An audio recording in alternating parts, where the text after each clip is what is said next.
Right. You all good? He didn't say you were lovely. On the strikes, the NHS providers and the NHS Confed say that if this continues, it's going to take away budgets from the front line and could lead to job cuts. Is that where we're heading? It is so frustrating that the BMA are embarking on this totally unnecessary strike action, given resident doctors have had a 28.9% pay rise and the highest pay rise in the public sector 2 years in a row. And a poll in the Times today shows that had they put the deal I offered them to their members, these strikes would not be going ahead. There are consequences for these strikes, as much as the BMA want to try and ignore them. It means disruption to patients despite our best efforts, and I don't take lightly the fact that people will be having appointments, tests, scans and treatments delayed because of this irresponsible action. I think that's grossly unfair. It will also have an impact on NHS finances. I mean, these rounds of strike action cost around £250 million. I'd rather be investing that in frontline care for patients. We could also improve conditions for doctors, as I offered. The more the BMA do this, the more they risk setting back the progress we're making, progress that's seen waiting lists fall for the first time in 15 years, ambulances arriving 10 minutes faster this year than they did last year, and patient satisfaction rising with GPs. The NHS is on the road to recovery. This weekend is going to be a real bump in the road, but I'm determined to make sure we put our foot down the accelerator and give the public the NHS they deserve. And on a different subject, this morning bond yields are up, the pound is weakening. We were told that the Prime Minister and the Chancellor had to remain in post to calm the markets. How is that going? As a matter of policy, we don't comment on market movements. What I would say about this morning is really important that we keep the promises that we made to the public at the last general election. Our economy was broken by the Conservatives, so were our public services, but so was trust in politics itself. Our job is to rebuild the economy, rebuild our public services and rebuild trust in politics. And if there's one thing I think we've learned overnight, is that it's best not to speculate on the budget or believe budget speculation. It's to wait for the budget itself, where the Chancellor will make the right long-term decisions for the country. Thank you. Thank you. Glad. Okay, should we get your name and title for the record? I'm Wes Streeting, I'm the Secretary of State for Health and Social Care. Sounding all right, Adrian? Yeah, it's good. Okay. Wes Streeting, your message to the Doctors' Union and resident doctors this morning. Given the NHS is on the road to recovery and we've made real progress over the last year, it is extremely frustrating that the BMA have chosen to engage in completely unnecessary and irresponsible strike action.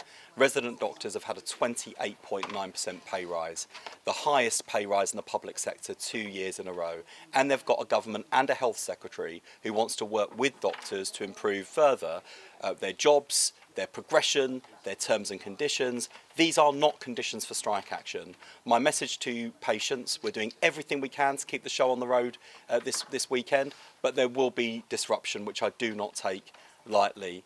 And that's why I'm so angry that the BMA have chosen to take this course of action. But I'll be doing everything I can to get the NHS through the next few days and then to recover the service and continue to make progress so the NHS is there for all of us when we need it. You must now regret giving them that pay rise last year. I mean, this must feel like a huge kick in the teeth.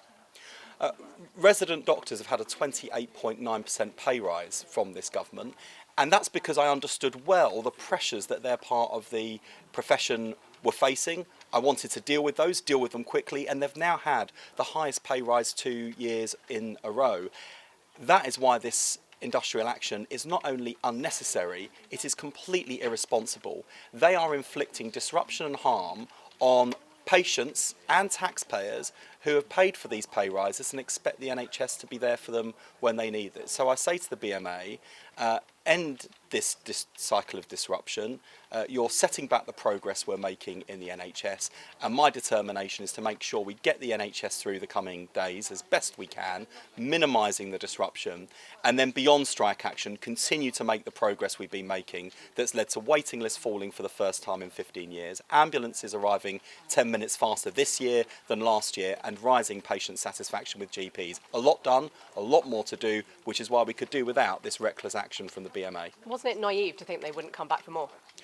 Look, with the 28.9% pay rise that we gave to resident doctors, this government was showing we were different from our predecessors, that we recognise the pressures that many of these early career doctors were facing in their pockets, and they've had the highest pay rise in the public sector 2 years in a row. I don't regret that. What I do think is outrageous is that after that, the BMA have still gone out on strike action, inflicting pain and misery on patients and threatening to set back all the progress we've been making in the NHS. So my message to patients today is we are pulling out all the stops in the coming days to minimise disruption, but there will still be disruption. And beyond strike action, I'll be doing everything I can to make sure that the NHS continues faster down the road to recovery we're on, that's delivered waiting lists falling for the first time in 15 years, ambulances arriving faster, 10 minutes faster this year than the same time last year, and rising satisfaction with general practice. So a lot done, a lot more to do, and we could do without this disruption from the BMA. Just finally on this, you've used some pretty strong language towards the BMA and resident doctors this week. I mean, you described them as a cartel, as morally reprehensible. That's pretty inflammatory, isn't it, in terms of trying to smooth relations? How long are you expecting this strike action to last? Well, the BMA seem to think that these strikes are consequence-free, that it doesn't matter if some planned care is cancelled to make way for their action. Well, tell that to someone who's waiting in pain and agony for their appointment or their procedure, or is waiting with anxiety for a test and scan only to find it's been cancelled because of this disruption. And the real kick in the teeth being they've had a 28.9% pay rise. Now, as a poll in the Times today shows, most doctors do not support this action, and if the deal I'd offered to the BMA was put to them, these strikes would not be going ahead. That's one of many reasons why these strikes are unnecessary, irresponsible, and were avoidable if the BMA had actually thought about the interests of patients, their duty of care to patients, and had done the right thing. Nonetheless, we're pulling out all the stops to keep the show on the road in the coming days, and I'll make sure that beyond these strikes, we continue to make the progress we've been making, cutting waiting lists for the first time in 15 years, getting ambulances arriving 10 minutes faster this year than last year, and seeing further improvements in patient satisfaction with their GPs, which is rising for the first time in a long time. Okay, just want to ask you something that is a bit beyond your brief, if that's okay. What is going on in the Treasury? The Treasury has spent weeks laying the ground for a rise in income tax, and now it looks like they've bottled it. It is really important that we keep our promises and that we stand by our manifesto. We came into government with a broken economy, broken public services, but also broken trust in politics. The fact there's been speculation about income tax rises, I think shows two things. Firstly, how challenging the situation is in the public finances, and secondly, how determined the Chancellor is to stick to her fiscal rules. I think what we've learned overnight with some of the latest speculation is it's probably wise to stop speculating, wait for the budget. The Chancellor will make the choices she believes are the right choices for the long-term future of the country. Well, the Chancellor herself encouraged that speculation. She even held a press conference specifically in which she didn't rule out raising income tax. Is it the right call now for her to back down?